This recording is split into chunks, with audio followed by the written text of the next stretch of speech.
Hello students, how are you? Welcome to M academy. हम class 10th का कल multiple choice question देख रहे थे। चैप्टर कंप्लीट हो गया था पहला। अब हम आज शॉर्ट क्वेश्चन के आंसर देखेंगे। ओके, आप लोग इसका स्क्रीनशॉट ले लीजिएगा, इसको नोट डाउन भी कर लीजिएगा। अपनी नोटबुक कंप्लीट करते रहिए, बनाते रहिए उसको, ताकि आगे आपको हेल्प मिल सके उसमें। ओके, चलिए देखते हैं हम लोग। पहला क्वेश्चन शॉर्ट का है। Who does Lancho have completed faith in? Which sentence in the story tell you this? लैंचो को किसमें पूर्ण विश्वास था? कहानी के कौन कौन से वाक्य आपको यह बताते हैं? मतलब कौन से वाक्य आपको बता रहे हैं कि लैंचो को ईश्वर पर पूरा विश्वास था। लैंचो has completed his faith Lancho has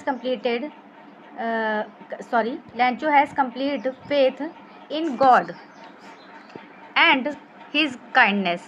The following sentence in the story tell us this. लैंचो को पूरा विश्वास था अपने भगवान पे, यानी भगवान पर पूरा विश्वास था और उसकी दयालुता पर पूरा विश्वास था। ओके, और दो वाक्य दिए गए हैं जिससे हम ये समझ सकते हैं। नंबर 1 दे रहा है कि लैंचो thought only of his one hope, the help of God.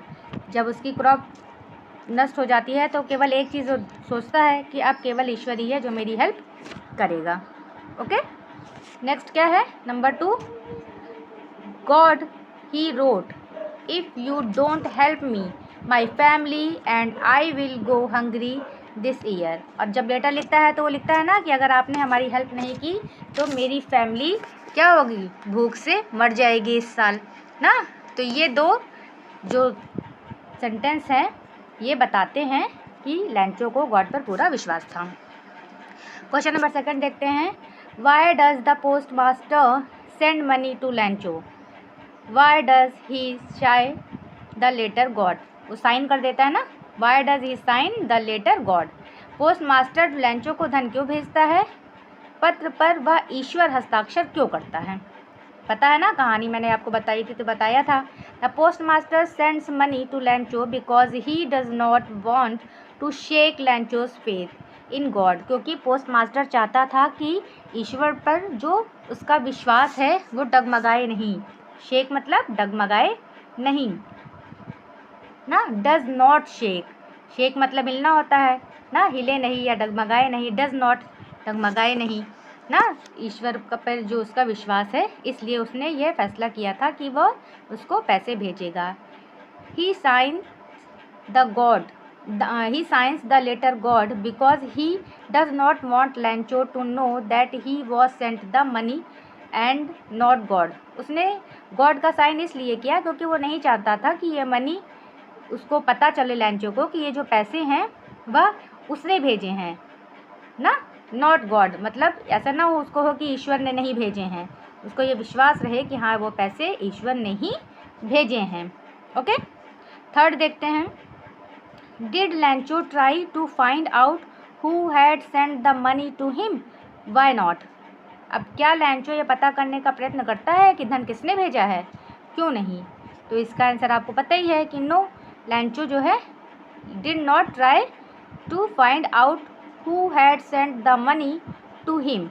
वो नहीं पता करने की कोशिश करता है कि उसको पैसे किसने भेजे हैं। बिकॉज क्योंकि it was his firm believe in God that did not allow him to do so.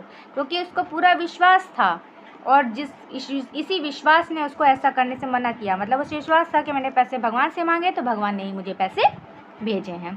Okay, question number 4 देखते हैं। Who does लैंचो think has taken the rest of the money?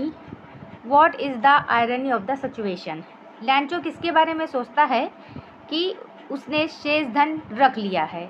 इस परिस्थिति में क्या व्यंग्योक्ति व विडंबना है?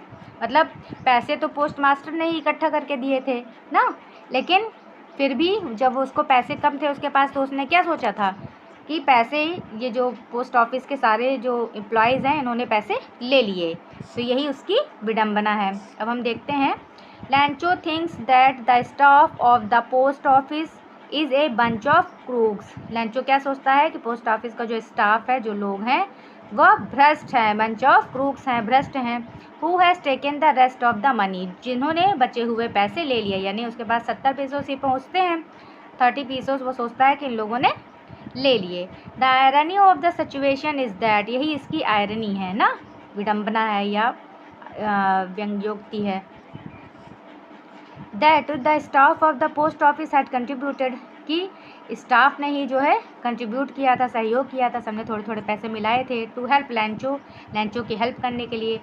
And now they were being blamed of theft, लेकिन अब क्या हो रहा है, इन पर चोरी का इल्ज़ाम लगाया जा रहा है। By none other than Lencho, और किसी और के द्वारा नहीं, लैंचो के ही द्वारा, यानी लैंचो के उन्होंने पैसे कंट्रीब्यूट किए थे और लैंचो ही उनके ऊपर चोरी का इल्ज़ाम लगा रहा था। ओके, यहाँ तक समझ में आ गया। चलिए नेक्स्ट देखते हैं, इसको 5 नंबर बना लीजिएगा।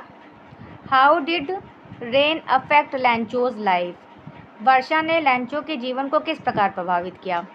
Okay, the rain affected Lencho's life badly, वर्षा ने लैंचो की लाइफ को बुरी तरह से प्रभावित किया। The hell storms had destroyed his crop totally, जो तूफान आया था, जो ओले पड़े थे, उसकी वजह से उसकी जो है जो फसल थी, जो क्रॉप था, वो पूरी तरह से डिस्ट्रॉय हो गया था, पूरी तरह से नष्ट हो गया था।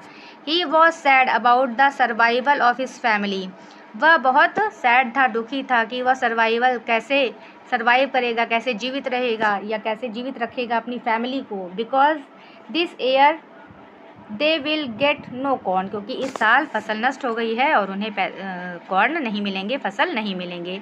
He did not know world affairs, वह सांसारिक जो जाल होते हैं या संसार में जो इतना इधर उधर करके भी कमाया जा सकता है, तो वो ये सब नहीं जानता था, क्योंकि वो केवल खेती करता था और खेती से ही कमाता था, उसी से अपना और अपने परिवार का पालन पोषण करता था।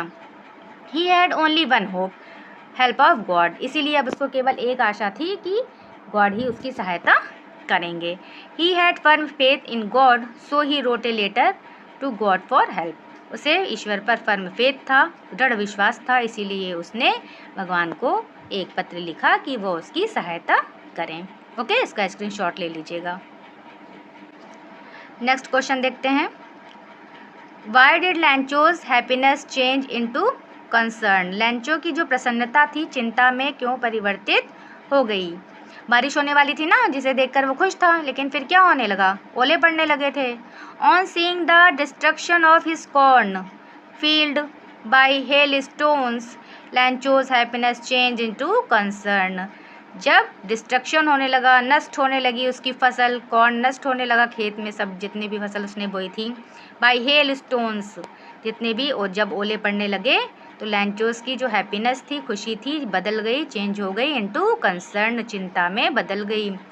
ही वॉज डिस्ट्रेस्ड, वह बहुत दुखी हो गया, to see his crop under hailstones फसल को हेल स्टोन के अंदर देखकर, मतलब इतना ज़्यादा ओले पड़े कि उसकी फसल ढक गई, हेल स्टोन्स उसके ऊपर ऊपर आ गए, पड़े थे ना आपके नमक की तरह पूरा दिखाई देने लगा था, वाइट वाइट सा।